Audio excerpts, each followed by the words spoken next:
Hey, what's going on, guys? Welcome to the Suit Up Geek Fix podcast. Today, we are doing a spoiler review, spoiler breakdown of the finale of Miss Marvel. Joining us, as always, the Queen, Manda, at AMX NDA Reviews. Check out all of her amazing stuff at Canon Cinema. What's up, Manda?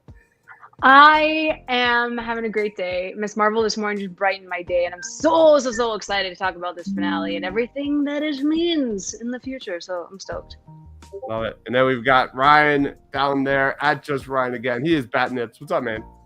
Yo, I gotta say, this has been quite the crazy last week with Marvel, with Thor kind of feeling, I'll just say inconsequential, not based off any feelings towards the film, but then you look at this finale and just like the last 5-10 minutes sets up so fucking much alone. And you're sitting here, I'm just like, I'm ready for it, but I'm tired of them giving us the fucking theme song. Just give us the X-Men already. That's all I gotta say, Marvel. That's all I gotta say. We have Caitlin in the house saying, hey, everyone, I'm excited to talk about this finale. We're talking general impressions. We're going to talk about favorite moments. We're going to talk about that holy shit moment that we got in this one and where we're kind of going into phase 5 with the Marvels.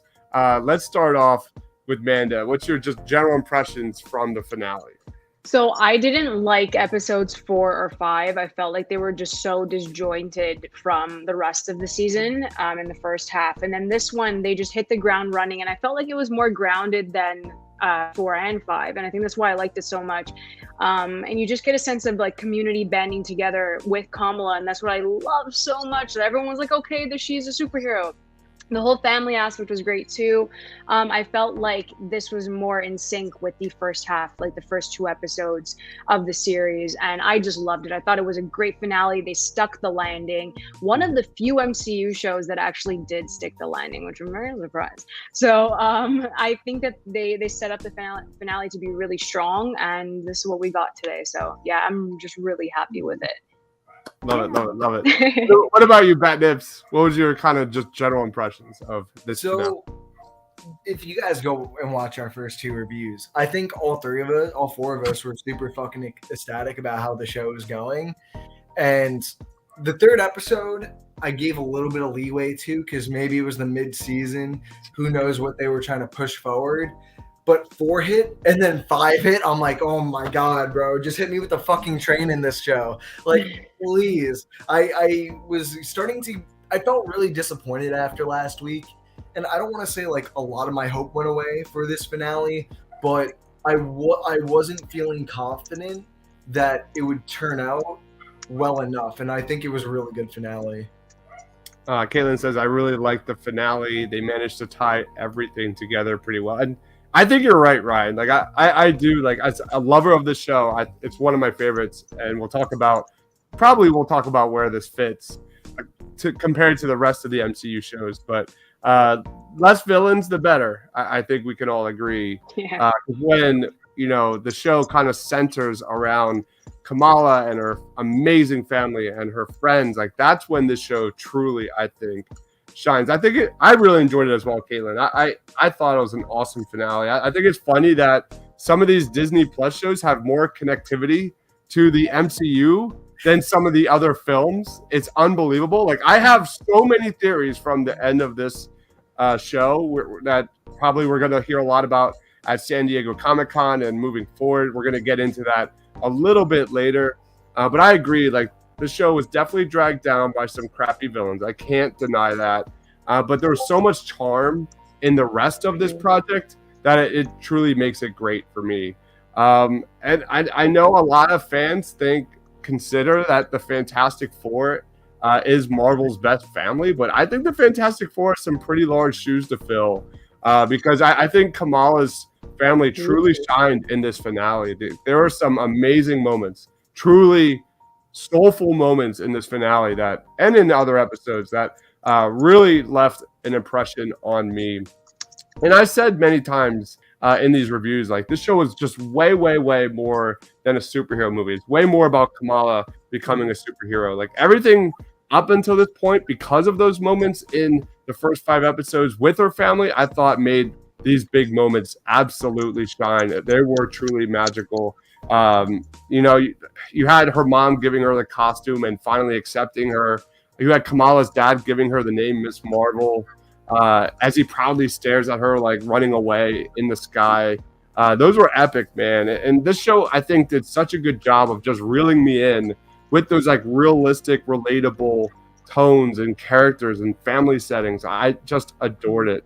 And I think my other biggest takeaway of this show, and we'll get to it a little bit later, was the X-Men theme. If this is like if they're going to give us, they gave it to us in the Doctor Strange Multiverse of Madness. They gave it to us here. They give us the little guitar riff. If that's like, if it's not a lot of data, but if they truly give us the X-Men theme for everything moving forward, man, from the 97 animated series, like that is another win for Miss Marvel, in my book at least. Any other kind of general impressions before we go into best moments? All I'll say right now is I really think that Kamran was just a nothing character for this story. Yeah. And I'm sure we'll go into complaints later, but like I truly think that it's the clandestines by themselves that brought most of this show down for me. Totally. And I only say this as a negative right now because that's the only real negative I have with this show is all my problems just go back to the clandestines. And I felt like they were built up to ultimately just be wasted by that 4th or 5th episode. Yeah. And I think that was part of my reason going into the 5th episode, like, what the fuck are they going to do? And I think they had a more compelling antagonist with the DODC, Damage Control. Yeah, damage control. I can't figure out the whole name, but you guys know what I'm talking about. By the way, I have a theory about that too. We're gonna get to that. I think the agent we saw from No Way Home that appeared in this is gonna start having major roles in the MCU going forward. And honestly, I thought he was going to turn out to be one of the main antagonists when you first see him. He plays a more antagonistic figure, and then they kind of just bring out this random ass woman agent. And then he just turns out to be a better guy by the end of the season. I'm like, okay, I like that he's helping, but man, I don't know. I really like this new cop character that they're adding. I hope they do a little bit more, but I really don't know where he's going to show up next. And Caitlin says Department of Damage Control. Yeah, Department of Damage Control. DODC. At least I got the acronym correct. Right?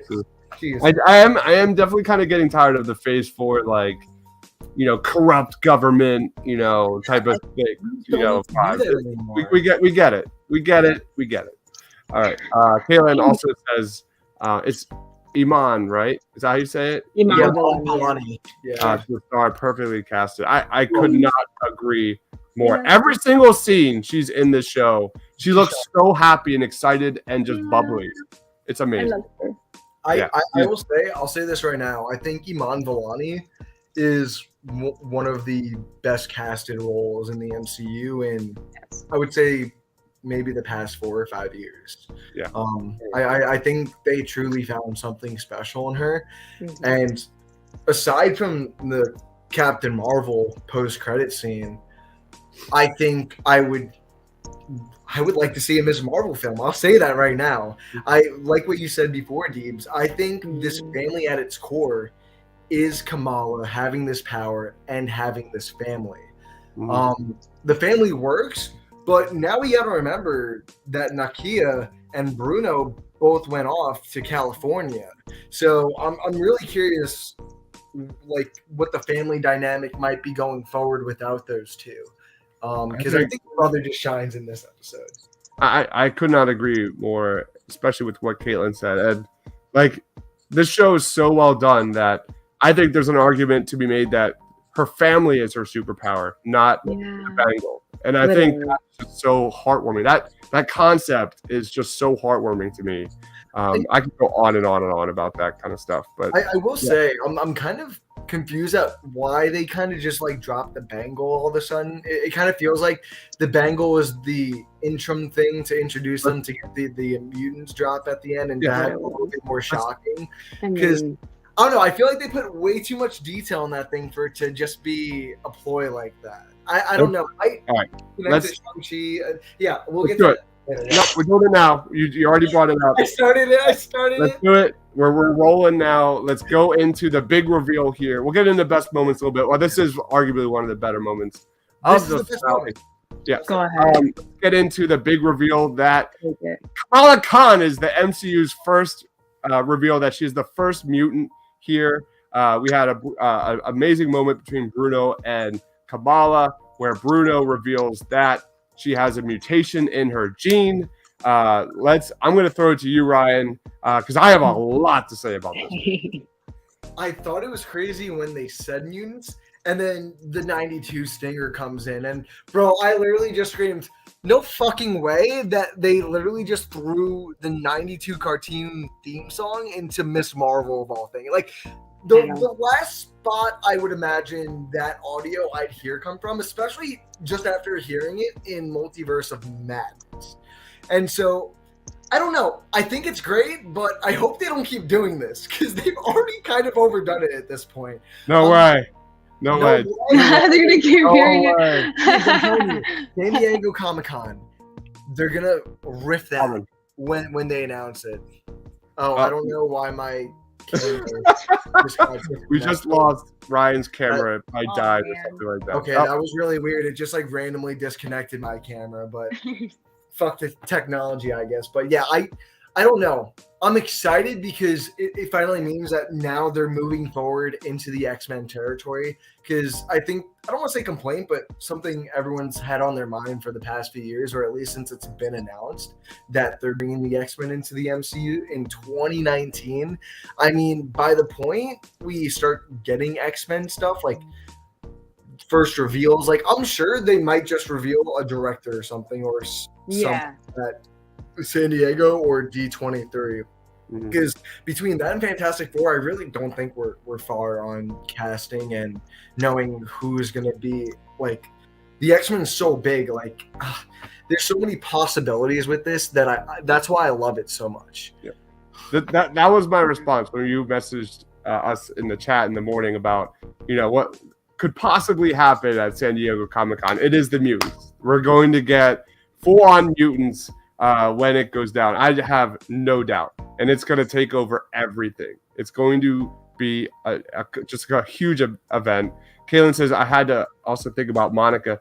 Kaylin, like, if there was any win about Phase 4, it's the fact that I fucking can't wait to see the Marvels.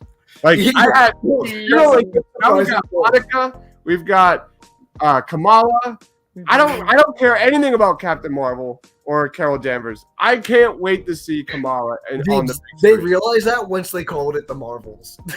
Yeah. Let's be real. Yeah, literally. The reason why it's not called Captain Marvel and then the sequel title.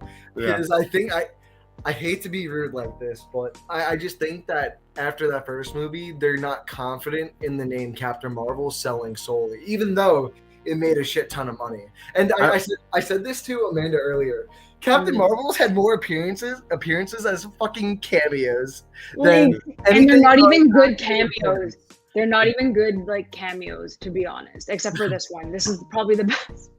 You're telling me you didn't love her fake wig from Shang-Chi? Stop. She has looked horrible in every other one. Like, it hurts. But honestly, I'm not a fan of Carol Danvers either. I did not like the first movie. So I'm just really excited that we're going to get one singular director with Nia DaCosta and one vision to kind of like carry this out. And then this cast is stellar. So I'm so stoked. Yeah, let's get into theories about where the Marvels is going later. We have Loretto saying, "Hi guys, I suck." It's all right, Loretto. We love you. All good, man. Tyler says everyone should get the X-Men theme when they appear on stage. On screen. I 100% agree, Tyler. Like, as someone who grew up watching that as a kid, I want all of that. And we've got some weirdo watching us as well. What's going on? The goal? All right. I'll throw it to you, Amanda, before I go off on a rant. What's your take on the mutants reveal? This just made Bruno one of my favorite characters ever because the line delivery was just so good. It was so intense, and it's just like, just even him saying the word, I'm like, yes, this is perfection.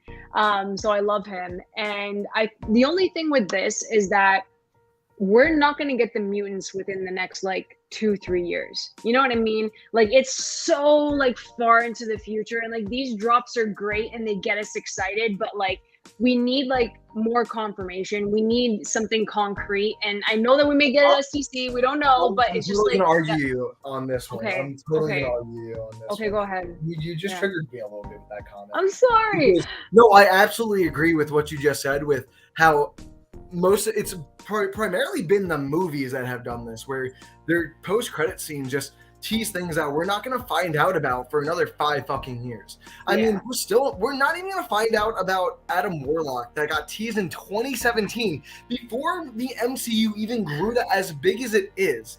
Multiverse of Madness took 6 years to come out. They still haven't even done anything with Our Earth's Mordo, and they're building up all these other things that have been really weird, but I think they did it right in this one because they led to the future, but they're also leading into the next project, which is the thing I think they're failing at with the post-credit scenes is they're teasing things, but they're teasing things 10 movies, 5 years in advance. When if you look back at the post-credit scenes, not only did they tease the future, but they tease the future in the next film at the same time and where these characters are going next. Like in Thor: Love and Thunder, Thor will return. Like, great, but what does that mean anymore? When they said that back then, it's like, oh, in the Avengers in the next 2 years and so forth. Like, I'm going to see him in his own Disney Plus show, Love and Thunder, with him and his daughter running around space saving people as he's being hunted by Hercules. And you started me. I'm sorry. I'm sorry. My main complaint with it. But I think they did it right by teasing the mutants, but also giving us that tease in the post-credit scene in a few minutes later about what we're going to be expecting next summer with Miss Marvel, because they're planning for 1 year and then 3 years down the line. So I give them much better credit in this aspect than more of the films. And I would say all the shows have done this. WandaVision's done it, regardless if Multiverse of Madness followed it or not. So that's just my thoughts and opinions on the post-credit scenes. I'm sorry for my little rant. You're more than welcome to go on your little rant. Your rant dies. Go ahead. Do you have anything else to add, Amanda? No, that's pretty much it. Yeah, go ahead. Kaylin agrees. Never thought I'd say I'm excited for the Marvels. It's like Spider-Man No Way Home. Absolutely a banger, all-time superhero film. WandaVision still, to me, number one. No question. Amazing show. Wait. You're saying phase 4 of the shows? Phase 4. Okay. And then, I'm just saying phase 4 of like my main 3 takeaways. Yeah. And then I'm excited for the Marvels. I cannot believe I'm saying that. It's crazy. Right? Kaylin says, I also just watched the whole X-Men series for the first time. That is awesome. It is so good. Yeah, baby. Hopefully we get an epic Cyclops in the MCU. We'll get to that in a little bit. Is the Marvels Captain Marvel, Photon, and Miss Marvel? Yes, it is. So for my take, like, it was awesome. I was like doing the Leonardo DiCaprio, like, I know that. The second I heard the guitar riff, I knew exactly what that was. Everybody knows what that is. I'm excited that they're kind of like calling her a mutant rather than an Inhuman. That would have been like a weird thing for Bruno to say. Like, no one talks like that. Like, you're an Inhuman. What? No. Like, what's an Inhuman to you guys? At least that would have been super awkward for sure. So like Kevin Feige's either like lumping the mutants and the Inhumans together, throwing them in that same bucket, or maybe they haven't decided yet, or maybe we don't know yet. Maybe they give us Fantastic Four and X-Men first, and then we'll get the Inhumans later, when things are a little bit more solidified here. So for me, like, I definitely think she's a mutant. I definitely expect Kamala to kind of be unique in her X gene for sure. I think she's gonna have that ability to unlock her part of the Jinn, and I think whereas like regular mutants kind of get their powers more so like biological, physical wise, that's kind of going to be unique to her. I think the bangle thing was really cool because it's not coming from the bangle; it's what she is, and I think I go to this story where like Kamala is hanging out with Wolverine, trying to figure out like who she is. Is she an Inhuman? Is she a mutant? And I think that's where this is headed. For sure. And I just love the idea that her powers are more kind of a part of her rather than from a bangle. And I have more theories about that as well. So my take is it's awesome. It's fine that we're here. We're here. We've been hearing about this for years. I think back in 2019, Kevin Feige dropped that. It's been a long time coming. And I think even Kamala referenced it when she was like, it's just a label. Kind of like throwing the whole thing in the air. Like, is it Inhuman? Is it mutant? I don't really care personally. I'm just excited that we're getting, closer and closer to this. Kevin Feige from Tyler says, doesn't like the Inhumans, so everyone will be mutants since we have the X-Men. I disagree because if I'm sure Kevin might not like the Inhumans because everyone doesn't like the Inhumans, especially after that TV show on ABC. I just don't believe that if he would bring the dude back to play Black Bolt, and they even name drop Inhuman, even though it's a different Earth, the fact that he is saying those and allowing them to write that just tells me that he's open to bringing them back. But I definitely think they're the last of the list now. They're going to be after X-Men, after Fantastic Four. I just think the word Inhuman just has a bad taste in a comic book, film, or TV show. And it's a lot. It's a lot. There's look at how much is going on in Phase 4. To have the Inhuman to introduce both at the same time would be kind of crazy. It would be absolutely crazy. I'm gonna throw it to Amanda. Like, what was some of your favorite moments from the finale? I actually started tearing up when she said, what was it now? Embiggen. Yes, when she said that Embiggen, I was like, no, they're gonna do it. And then they did it, and I was crying because like her arms were like, oh my god, it was like the elasticity was there, and I was like content with it, even though they were cosmic powers. But that's my girl. That is what I was waiting for. Everyone was bitching about the powers the entire time, before and after and everything, but I'm like, you have to make that change to kind of fit with what they're trying to do in the Marvels. So in that specific moment, I was just so happy. I'm like, even though they twisted it a bit, like it looked like her and it felt like her, and I was just so happy. I was beaming in that moment. And then the other moment that you touched upon, Dives, because like I'm a sucker for father-daughter relationships. When they're both on that roof, it was just such a beautiful moment. And then I loved the framing where he's just seeing her like go on her little I guess like planks in the sky, and you see it in his eyes, and he's like, magic, just pure magic. I was like, I'm crying. This is such a beautiful moment. So those two in the finale just really stuck with me. And it is like probably like my second favorite Marvel show that has been on there. Yeah, just for those beautiful moments. The more grounded it is, the better it is for me. And I loved it. Yeah. All I'll say to Tyler's comment is they killed Reed Richards in his first MCU. Yeah, but that's alternate version though. That's all I'm saying. That's all I'm saying. Alternate version. Nicole says she was beautiful in her costume. Kaylin liked when she got her costume from her mom in the roof scene with her dad. It was so beautiful. It was so passionate. It was just absolutely crazy. Nicole agrees. That moment made her cry. Ryan, what's some of your favorite moments? I want to ask you guys a question. Did you guys see the leaked photo of Iman Vellani on the set of Captain Marvel 2? No? Okay, anyway. They're already changing her costume. They've gotten rid of the red and blue, apparently. And I love the costume. It's gold and black, I think, and with a little bit of gray.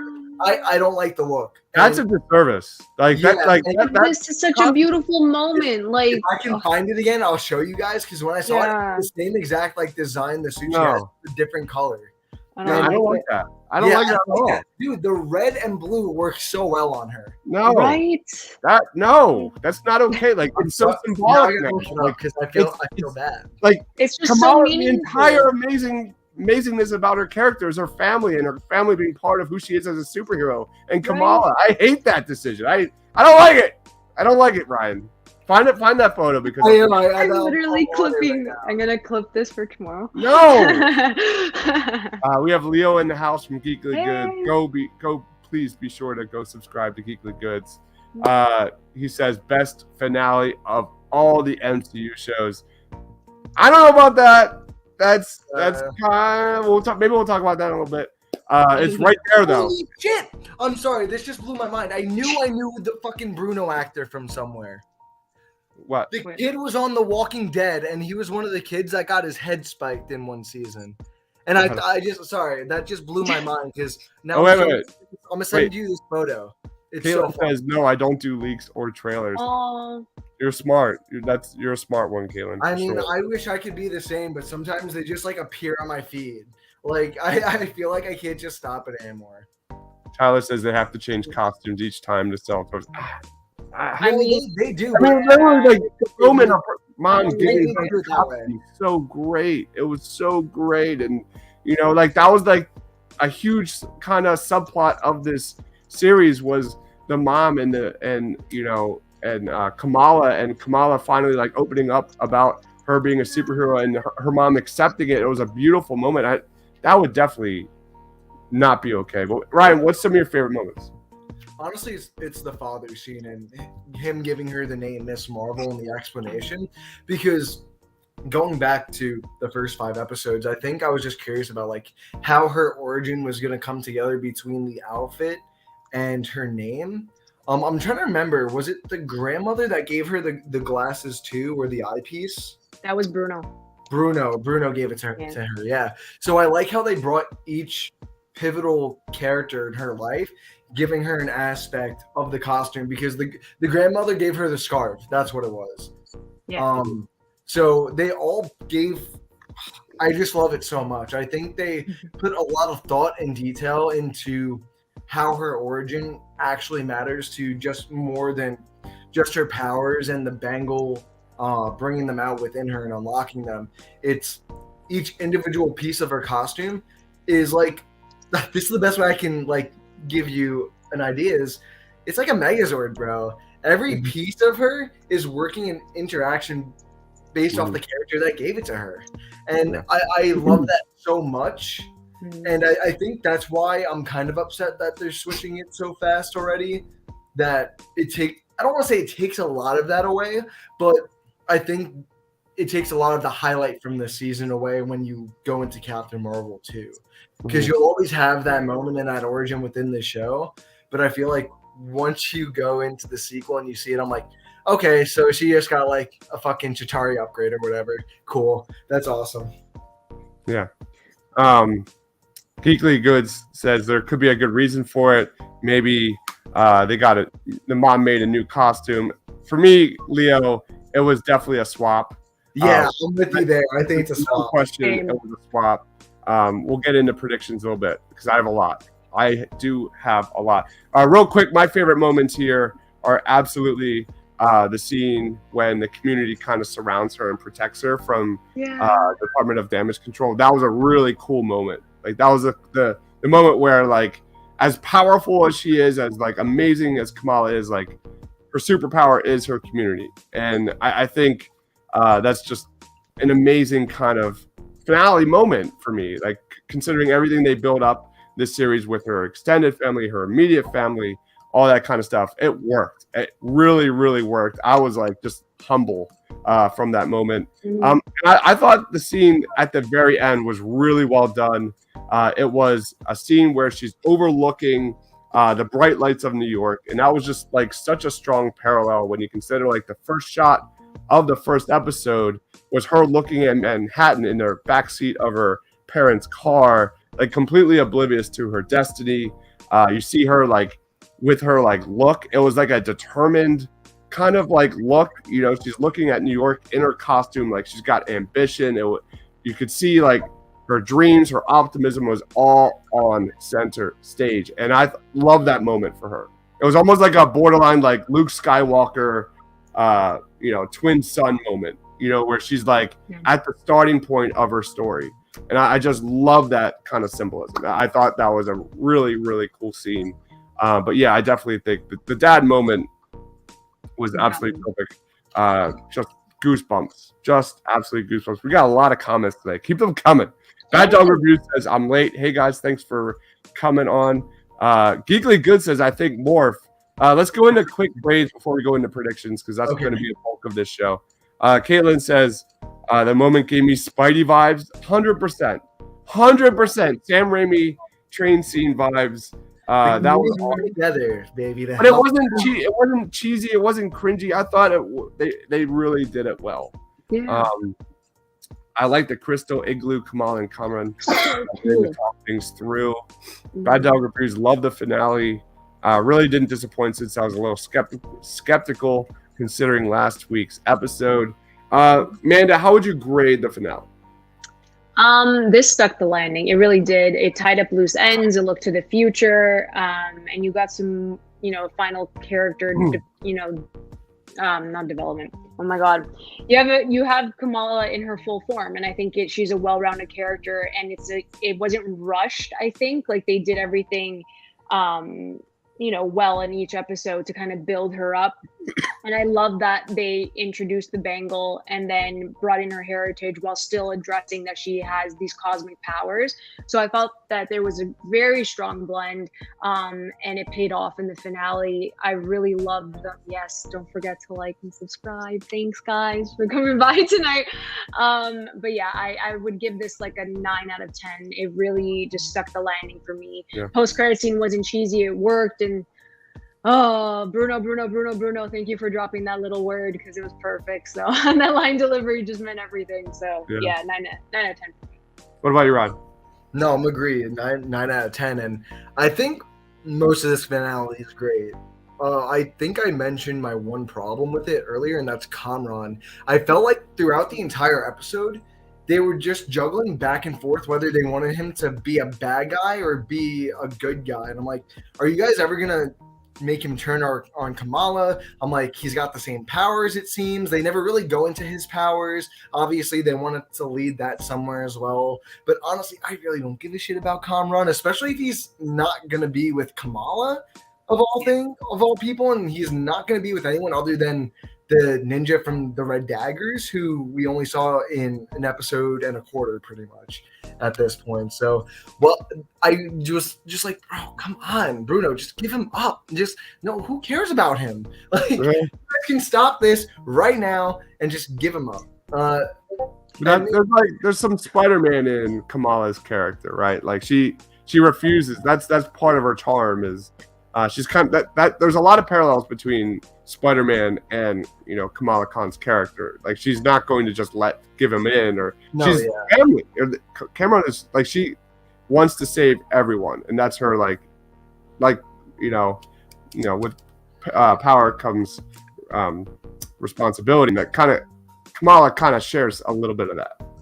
I like what Caitlin says is like, I like that Kamran wasn't just a black and white character, because honestly, I'm glad that I don't really because I feel like he might have been black and white, honestly, as a character. I mean, what did he ultimately really do as a character? He didn't do anything to help Kamala like Bruno did, or the ninja from the Red Daggers. He's never really moved her plot forward. His mom literally left him to fucking rot in a jail cell, and he's got the same powers as Kamala, and they just hint that I don't know what the whole him saying it was closing in on himself. Like, I'm like, what are you guys trying to tell me his power is? Because there's obviously that I feel like there's that extra step to his power that came into him when his mother transferred the powers into him. Like, it's kind of hard to explain because the mother transferred her powers, but it seems like he got a little bit of that portal that opened up, like whatever that power was coming out.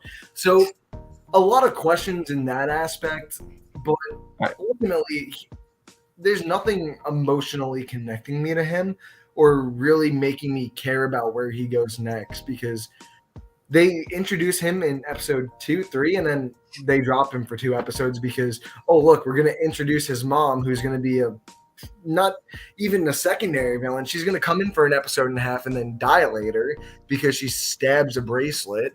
But yeah, and then they just like, oh yeah, we have this character still left, so let's just throw him into the finale.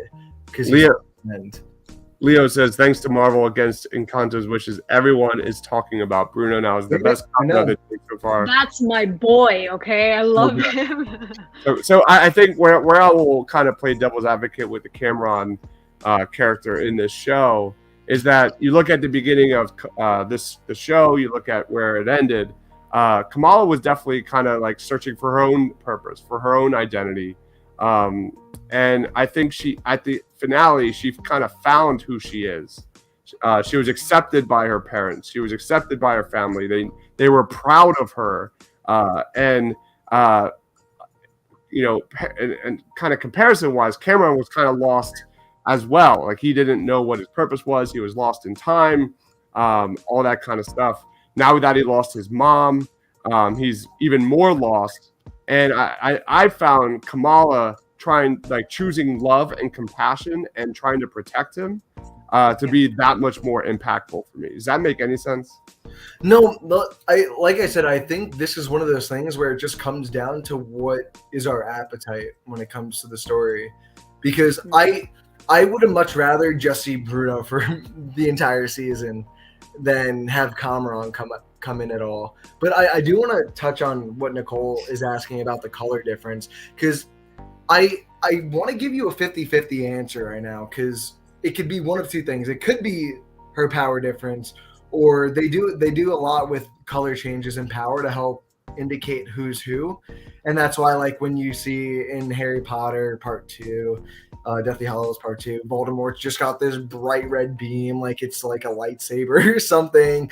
So it could be one of those two, but I'm hoping it could be a immune gene thing for her. I mean, the opportunity is there for them to have that as the explanation. Yeah, I think you're right on it. I definitely think that's part of it, is the mutated gene piece here. I agree. I think it's a 9 out of 10. Across the board, everyone loved it. Let's go into predictions, and let's go to Leo's comment, which was the big reveal with Carol Danvers swapping places with Kamala, and then you kind of see Carol Danvers like kind of confused. She's looking at all the decor around Kamala's room, and it's her, and she's like kind of like giving that like oh shit face and leaves. What was your reaction to that, Amanda? And do you have any like theories about any of that? Honestly, I don't know. I think those like the portal thingy was really weird to me. It was something new. And then I was talking to Ryan about it. I feel like we haven't seen that, but he says that we have seen it elsewhere. But we've seen portals, but it's not like, I don't know. I feel like that one was just different. I don't know where the future's going to go. I just want to see them again. Pretty much. You guys are like prediction kings. Like, I'm going to let you guys take it over, because I don't know. I don't know what's going to happen, but I thought it was a really cute moment. Kaylin says at its core, it's a coming of age story. 100%. I think Cameron's power colors also indicates his powers from the Jinn dimension, and he kind of absorbed it. That's probably correct. Yeah. What about you, Ryan? What's your take? I was like, so we at least guessed half of what this post-credit scene was going to entail. But it's definitely not how I expected it to go, because there's a lot to just like dissect within this one scene, and what it could be between a swap or a transformation.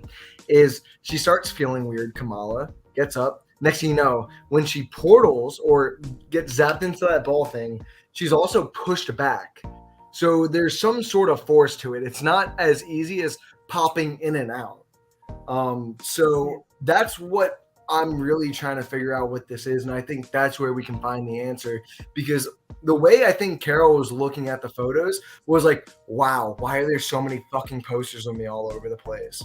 That's how I took her reaction, because I think it's kind of interesting seeing how people are differently interpreting this scene, and as she's confused at her body. But I think it's because she doesn't know where she is. And when they teleported, they had that boom effect. So not only did she teleport, but she got blasted too. So if I was in their case, I'd be very confused. So there can be a sense of a confusion from that, or it could be Kamala. But I'm with you, Dee. I totally think that they swapped places, and it has something to do with, obviously, what's happening with Captain Marvel 2 or the Marvels, because I think I said this in a tweet earlier. I think this scene in particular is playing about into the end of Act 1 of the movie. I think this is going to be the point where they're going to introduce them as characters in the movie because they're bringing them in slowly. We saw in WandaVision that she sent scrolls to get Monica Rambeau. But this seems like one of those cases where Kamala accidentally popped up, and I think her mutation or her power has something to do with that. Like, it's hard to tell really because we don't know anything about the Marvels. We have no clue what the plot of this movie is entailing because we have Secret Invasion, so I couldn't even imagine the Skrulls playing a massive role in the Marvels because I'm sure Secret Invasion is coming early next year at this point. Yeah. So it kind of mind boggles me. Like, holy shit, I feel like I got half of it, but then there's so much unexplained territory that I feel like we can't even go into past movies to really explain. We got some great comments here. Let's go to these real quick. All right. So, Leo, the way I interpreted it. Wait, hold on. So, something just in my head, too.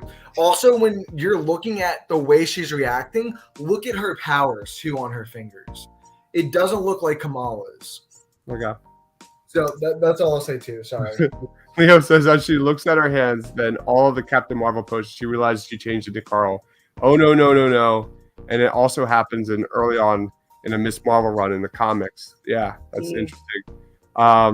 Caitlin says Captain Marvel also has a different costume, no sleeves. That is definitely interesting. That's interesting. Caitlin says I think that Carol might have been in the middle of something important, then panicked of being zapped away, swapped places. That's how I interpret it. And Nicole thinks she saw a bangle on her wrist. I'm not really sure if there was a bangle or not. All right, here we go. Stay with me, guys. Stay with me. Yay! We're gonna get into this scene, and I'm gonna wrap it up into where we're headed. This is kind of my outline where I think we are headed here. I think we're going to look into the very first mutants. We could be talking about Apocalypse. We could be talking about Namor, who we know, I think, will be in Black Panther 2. And we know we're getting a trailer of that very, very soon. So there could be some connection there. So here's my take. We're going back years and years and years ago, Apocalypse, Namor, whatever. We know that the Cosmic Empire is like an Asgard. We're probably scared of the emerging mutants. I think there was very much a war between the mutants and Asgard or the Cosmic empires here, and they found a way to repress the mutant powers across the planet, and I think probably imprisoned Namor or imprisoned Apocalypse. Meanwhile, Apocalypse finds a way to make artifacts that can unlock mutant powers in different individuals. That will explain why we haven't seen any of that this entire time throughout the MCU. It would also explain why in that post-credit scene in Shang-Chi that the rings and the bangle are artifacts that kind of enhance mutant abilities. It would also give us a history of, being oppressed, which, is the best story for X-Men, bar none. We know that Bruno in episode 2 literally says to Kamala, it's the bangle unlocked the superhuman part of you. So my guess here, circling back, is that Carol found the other bangle. They swapped places through magic, and we know that Carol is already looking for similar items like the Shang-Chi rings. We know they revealed that, I think in episode 3, that there's a tie-in with the 10 rings from that first scene. I think, and we know there are 2 bangles, so I think it's 100% lock that they're going to throw it to the Kree who created the mutants, and that's where the Marvels is headed. I think it's very likely that Kamala is probably in the negative zone or hanging out with the Kree or doing something. And I think it's a really good bet that it's the Kree that infiltrated Earth in pursuit of finding those mutants that Apocalypse was able to unlock. I think a secret war is waging between the Kree, the Skrulls, and the X-Men, which would explain why the X-Men have been hiding this entire time. That would lead us to Secret Wars. And that would throw all of that, would throw Kamala directly in the middle of all this to know, is she a mutant? Is she an Inhuman? I think that is where this is headed. Any reaction to that? So my first reaction to that, my guy, is you just pretty much confirmed like when Secret Invasion might come out. It's not. I don't think it'll come out before Captain Marvel 2. I think it's gonna be the next. I think it's gonna be the next thing after Captain Marvel. I think it's gonna come out next summer or something. And true, that's how they're gonna connect these two. Nick Fury's also in both of them, by the way. So he's gonna be that connective tissue because we also got to think about what was that motherfucker doing on the ship in Far From Home. Like, why was his ass too lazy to go down and help Peter? Why did he have to send Talos and his wife to do his job? And maybe this is what they've been fighting. I've heard rumors that the plot around Secret Invasion is a pretty bare plot. It's about bad Kree infiltrating Earth superheroes and taking them over and fucking with people and stuff like that. I think they're looking for mutants. Yeah, so that's where I'm coming into this. Is I think they're going to be coming in Secret Invasion. I think whatever's going to happen in Captain Marvel 2 is going to lead into Secret Invasion, and we're going to see because Talos is also in Secret Invasion also. And what I want to say, I think the plot is going to be like a secret breed of bad Kree are going to come down to planet Earth to try and take over the bodies of our superheroes. And we also got to take into consideration, this is not a movie, this is also a show. So they're not going to have as big as the comics get, because in the comics it's all the superheroes, Iron Man, like characters we don't even have anymore. So they have to find a way to bring it down to a smaller size, and I think this might be the way. I think they're going to take some of the bigger players in the MCU and use those into the story and keep it a small and contained story rather than the comic book, which is a massive universe story.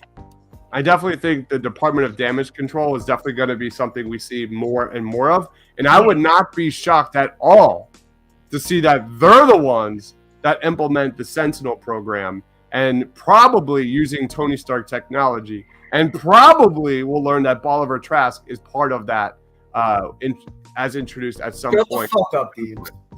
What? This is too much.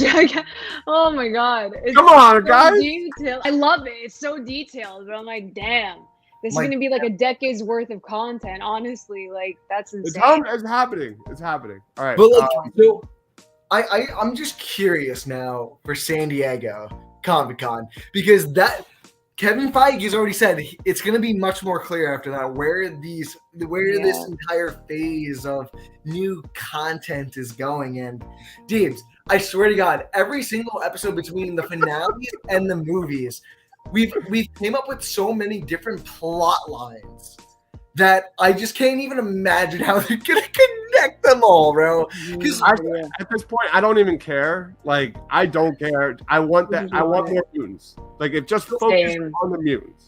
I think that's what they're gonna. I think that's where this next phase of the MCU is going. Where I hope we're gonna have the Infinity War story, but that's where the entire universe comes together. But now we're gonna have these smaller type of Avenger stories happening. Yeah. We've got the Thunderbolts.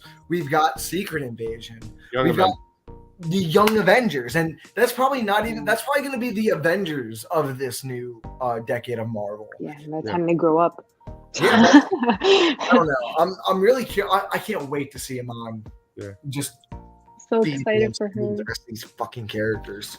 Tyler says, how do we factor the screaming goats into all of this? That's the point. Is like there's so many plots that they're not going to be able to wrap all that out. No way. This thing's going to go on for another like 20 years.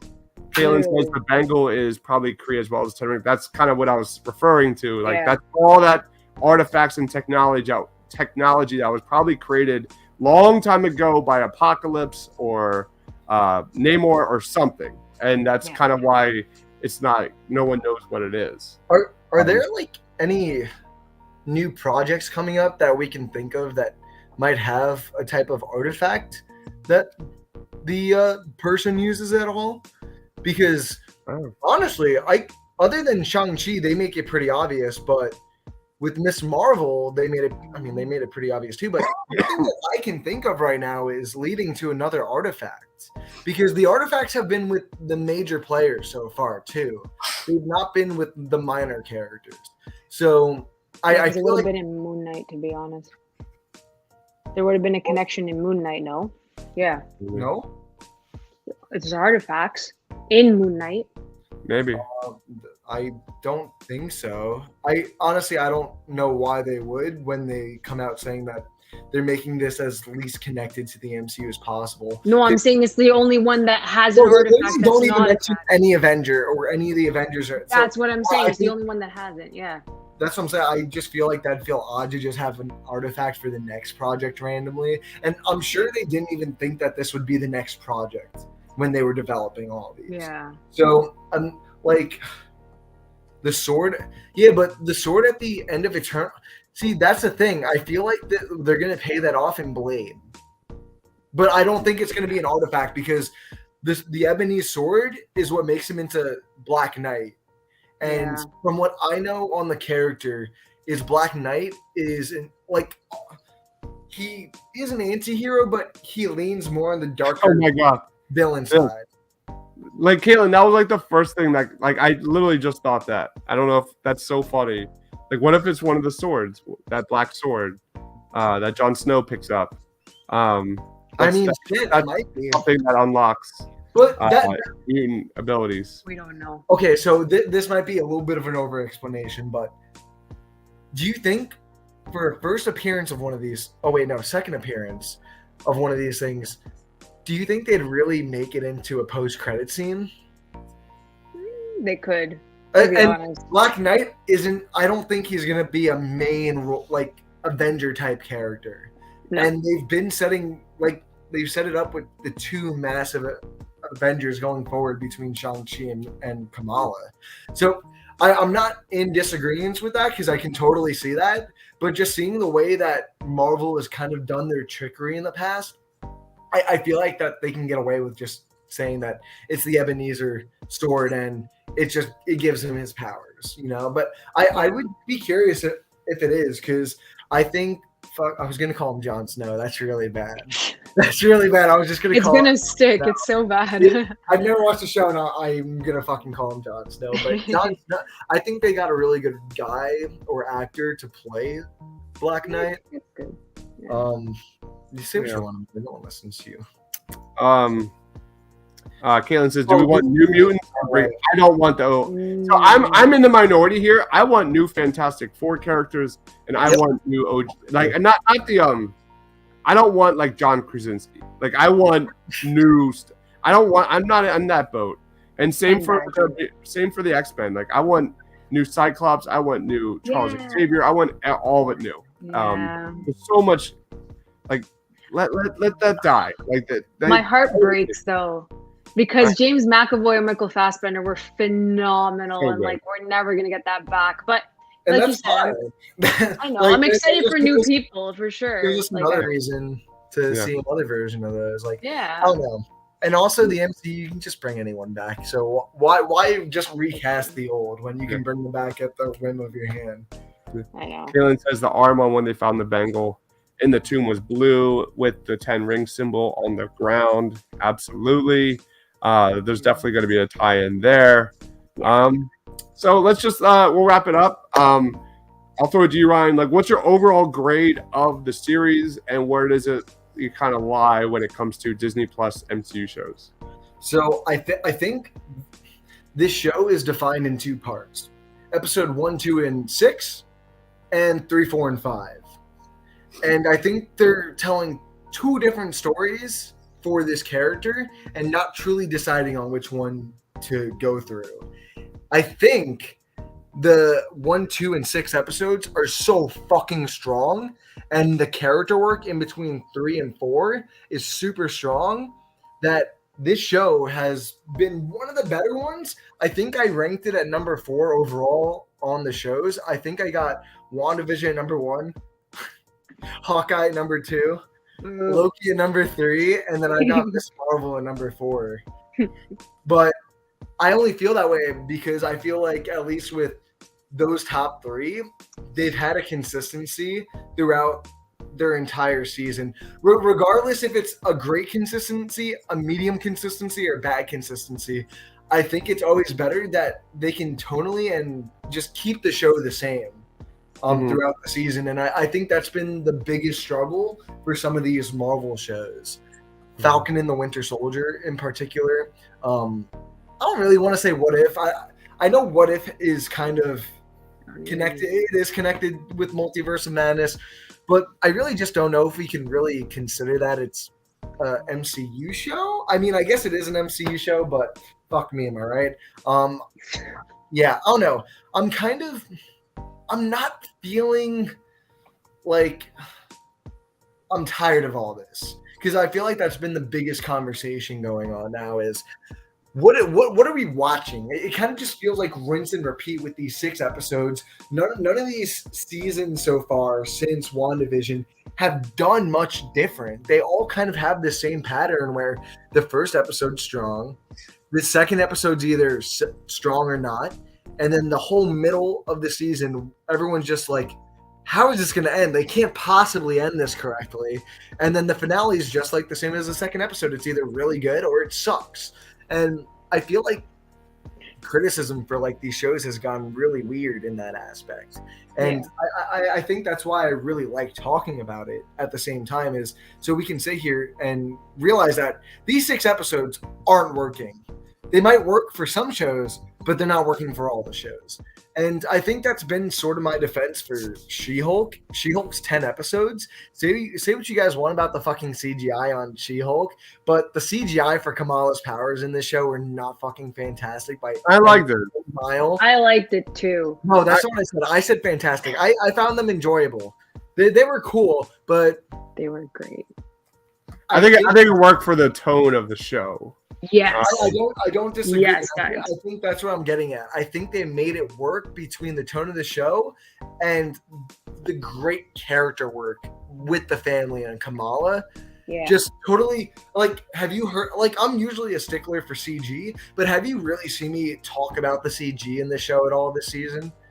No, because I think it's such a minimal problem with such great things. And I feel like that's what we need to get in more of the mindset for with She-Hulk, because I feel like now everyone thinks they're this auteur critic looking at these comic book films as if they're the fucking next Citizen Kane or something. Like, no, bro, take them at face value and criticize them. Like, come on, don't sit here and tell me that this shit has been the best shit you've ever seen in the MCU just because the last 5 minutes just name drop something you're going to see in 5 years, and then the post-credit scene tease something 1 year later. Very true. No, like the middle of the season was not great by any means. No. And I think that's why I'm getting so aggravated about it, because I see so many people rate these shows super high based off their final episodes without giving them the actual criticism that they deserve. Because you either get too much criticism for these shows or no criticism whatsoever. I mean, they ripped Falcon and the Winter Soldier to shreds. That's what I just said. It's either too much criticism or no criticism whatsoever. It breaks my heart. I know, it sucks. And I think that's why I cherish WandaVision so much, is because it was the first of a new phase in this world, not even in this metaphorical world, but even in our real world, not even coming out of the pandemic, but in the pandemic, looking at the world that we've come into and looking at the MCU moving forward, and kind of a parallel, just massive world events going on in our world and the fake world. So it was really refreshing to see everyone talk about that in a kind of collective way and level-headed way, if you guys want. I know Mephisto, I know every week we're talking about what could lead next, but I felt like we need to go back to these fair criticisms, because Miss Marvel was great, but I'm not going to sit here and say that it didn't have its problems. So ultimately, I'm going to give it an 8.4 out of 5 as a season. All right. What about you, Amanda? I'm looking at my ranking. I still have Moon Knight at number 1 for me. That really just blew my mind, and I have a nice connection to it. Miss Marvel's in second, just because Iman Vellani's Canadian, and she's from here where I am, and she's a superstar, and I'm just like so happy and proud of her. I just really love the tone of the whole show. I really do. I think it's rooted in family and heritage, and then the superpowers are on the side, and then it just all comes together so beautifully in this finale. And I think it really worked for what it was. I do agree with Ryan that the middle of this season wasn't the strongest, but this finale stuck the landing. And then I have Falcon and the Winter Soldier in third. Sorry guys, I'm so sorry. And then I can't believe I'm gonna say this. I have Loki, WandaVision, and then Hawkeye. I am so sorry. I had to break it down, but yeah, that's where I would rank all of these. I'm sorry for Hawkeye, Rye. No, I just, it's fine. You like BVS, and I just know your taste is palatable. I know, it's fine. It's fine. I've accepted it. Jesus. WandaVision is number one. No question. No question. That's still the king. Then I will go Miss Marvel number two. Then I'll go kind of like a tie, like 3A and 3B. That will be Loki and Moon Knight. And then essentially it's just the rest. The rest I like honestly don't care about. That's Falcon and Winter Soldier, Hawkeye, all those other ones I'm never gonna watch those ever again. That's how I'd rank. I think I'll give this a solid, and a little higher than you, Ryan, like an 8.8 out of 10. Yeah.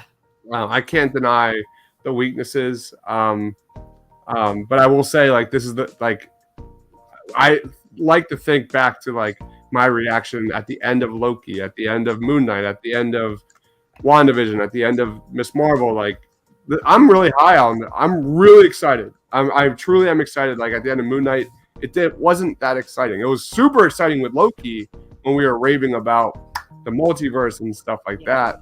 And I thought WandaVision was just terrific. So I think it's totally fair. For me, I'm putting this at number two. Number two MCU show. Amanda's list is void. Oh, man. Why is it always my list? I don't like this bullying, guys. You don't need to like it. That's fine. Kaylin likes WandaVision. 1, 2 Loki, 3 Moon Knight, 4 Miss Marvel, 5 Hawkeye, 6 Falcon and the Winter Soldier. I have Moon Knight at 5, surprisingly. I definitely I'm definitely biased when it comes to this show, Miss Marvel. Like the father-daughter, the mother-daughter, the grandmother-daughter, the cultural aspects. Like, I really thoroughly enjoyed like the whole Pakistan type, even though they didn't film it there. Like there were so many elements of this show that I think really worked. And I will say, like, this probably has, when we look back at these shows, like, this probably will have the most connective tissue to a lot of stuff, at least the meat of Phase 5, where we're headed. So let's wrap it up. We're an hour over already. Amanda, plugs. Anything you want to plug? Oh my god, actually I'm nothing. Oh, I have a review of Persuasion on Netflix coming out. It's dropping tomorrow. Not the best Jane Austen adaptation, but I watched it for Dakota Johnson. That's dropping on Netflix. Gray Man's on Friday, which I'm really excited for. And that's pretty much it this week. There's nothing really coming out. So yeah, my Persuasion review is on candidexcinema.com tomorrow morning at 11 a.m. Eastern. Awesome. What about you, Ryan? Nothing much, but guys, check out the House of Cinema podcast on our channel, obviously. Holy shit. I mean, first episode, we talked Love and Thunder. Fucking love that conversation. New episodes every Tuesday, so be on the lookout for that. Stay on our Twitter account to make sure you know what films we are covering that week. And yeah, dude, I love talking about Marvel. Like, I know we shit on that shit all the time, but like, it brings us together. I'll say that, it brings us together. It's true, because next week is San Diego Comic-Con from the 21st onwards. So keep a look on our Twitter, on our YouTube. We're going to be reacting to some trailers and all that news. Right, Dives? A little bit. What else we got? I will say, Top Gun was really cool, but there is a new movie of the year. No fucking way, Deebs. Please, no. No question. What is it? No question. It blew me away. I finally got to see everything everywhere all at once. Okay, fair. And that's fair. That had to be one of the best movies I've seen in years. That was the most creative, funny, amazing film in a long time. That was awesome. I was so happy with that. Did the That message was the way better? it ended, like I was just, I don't know how else to explain it. It was great. I gotta watch it still. Felt like a rock sitting on a mountainside, didn't you? Exactly. It was so good. So my movie of the year by far is, I'll say 1A, Everything Everywhere All at Once. Then it's Top Gun. Tyler, I was hoping you would say Minions. I'm not watching Minions. You weren't gonna go suited up in a tuxedo? Come on. You're not classy. All right, guys. Thank you, everyone, for watching. Please be sure to smash that subscribe button if you want more Marvel and MCU takes. Follow Amanda on Twitter at AMXNDA Reviews. Check out Candid Cinema. That is Batnips down there at Just Ryan again. Check out the House of Cinema podcast, reviewing all the latest movies and TV shows and such. Don't follow me. You don't want to do that. I am wearing an Avengers Dad shirt, by the way. So I do. I love it. I love it, Deebs. I love it. That's why you should follow Mr. Crowdpot on Twitter. I love you 3000. It's one of my favorite shirts. So thank you, everyone, for watching. We'll be back next week for sure. For Amanda, for Ryan, for myself, stay awesome.